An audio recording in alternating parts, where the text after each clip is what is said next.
এই যে দেখেন রেডি শেডি হয়ে একবারে রেডি কমপ্লিট হয়ে গেছে, একবারে হিজাব টিজাব বাইন্দাকারি হয়ে গেছে। মুখে যেটা মেকআপ টেকআপ বেশি একটা করি না, কোনো মেকআপই করি না, আমি যেভাবে আছি সেভাবে সিম্পল। যেহেতু আমার মন ভালো নাই সেজন্য মেকআপ শেকআপ কোনো কিছুই ভালো লাগে না। তো আশা করি আমি যে উদ্দেশ্য যাইতে আছি ওই উদ্দেশ্যটা যাতে আমার সফল হয়। সবাই আমার জন্য দোয়া করবেন যাতে আমার জীবনটা সুন্দরভাবে আমি কাটাইতে পারি, যাতে একাকিত্ব জীবন না কাটার লাগে।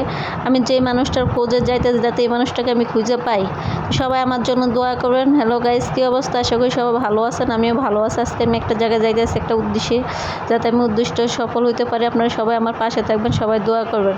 এই যে এখন দেখেন আমি রেডি শেডি হয়ে বের হয়ে যেতেছি। দেখুন আমি সিঁড়িতে নামতেছি, সিঁড়িতে নামে এখন এসে আমি অটোতে উঠে গেছি। অটোতে উঠে এখন আমি বাইপেল যাব, যেহেতু আমি গাজীপুর যাব। গাজীপুরে আমার কাজ আছে, সেই কাজের জন্য আমি বাইপেল যাইতেছি। এখানে যে আমি রিক্সা উঠে গেছি, রিক্সা উঠে যে এখন আমি রিক্সাতে নামে এখন বাস স্টেশনে এসে বাসে উঠে গেছে। খুব সকালে বের হয়েছে, তখন মনে হয় 7টা বাজে।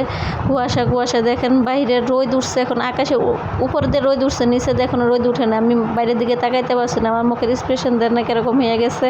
তো দেখেন আমাদের রাস্তার কী অবস্থা, আমাদের ঢাকার রাস্তা দেখলে খুবই একটা বাজে অবস্থা, দেখলে একটুকু ভালো লাগে না। রাস্তাঘাটে বের হলে কোনো জায়গায় একটু শান্তি করে যাবো তা যাইতে পারি না। যদি একটু কোনো জায়গায় যেতে মন চায়, যদি যাইও কাজের জন্য, কিন্তু পরবর্তীতে রাত্রে হলে বোঝা যায় মাজা যে কতটা যন্ত্রণা করে। মাজা এদিক থেকে এদিক করতে পারি না, ওদিক থেকে এদিক করতে পারি না। যেহেতু বাইরে এখনও হালকা হালকা কুয়াশা, সেই জন্য অতটা ভিডিও স্পষ্ট হয় নাই, ক্লিয়ার হয় নাই।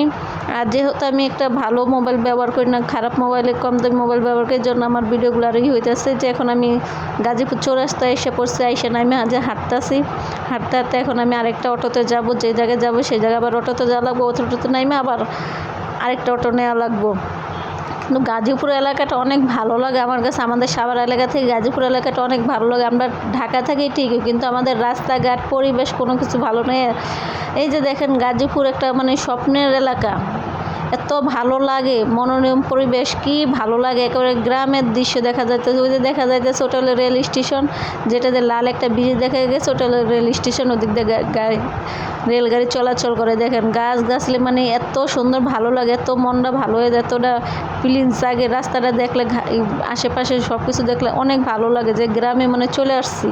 তবে আমাদের ঢাকা আমরা যেখানে থাকি এরকম পরিবেশ পাই না, ভালো লাগে না। রাস্তার তো অবস্থা তো খুবই 12টা বাজে গেছে। তো কি বলবো, আর যাই হোক, যার যার পরিবেশ তার কাছে, যে সব জায়গায় তো সবটা চলে না। যেহেতু আমাদের ওখানে গাড়ি ঘোড়া চলে বেশি, জন্য রাস্তাঘাটের এই অবস্থা, রাস্তাঘাটে কাজ চলা হইতেছে জন্য। এই যে এখন আমি চৌরাস্তা থেকে অটোতে চলে নাইমে আবার যে কাজ করে আবার ফিরাইতে আসছি। যেহেতু আমি যে কাজে গেছি ওখানে ভিডিও করে নিষেধ, সেজন্য ভিডিও করতে পারতেছি না। এখন আমি আবার আরেকটা অটোতে উঠে এখন চৌরাস্তা আবার চলে যাইতেছি। তো যে এলাকা তার তো ওখানে যাওয়াই লাগবে। যেহেতু দেখেন আমার কী অবস্থা হয়ে গেছে, মানে ধুলাবালিতেছি আর একবারে বাজে অবস্থা। এমনি মেকআপ শেকআপ করি না, পাগলের মতো দেখা যাইতেছে, আরও ধুলাবালিতে অবস্থা খারাপ হয়ে গেছে। তো আজকের ভিডিওটা আপনাদের কেমন লাগেছে অবশ্যই কমেন্টস করে বলবেন। আজকে এই পর্যন্ত, আবার নতুন একটা ভিডিও নিয়ে চলে আসবো। আল্লাহ হাফেজ, আসসালামু আলাইকুম।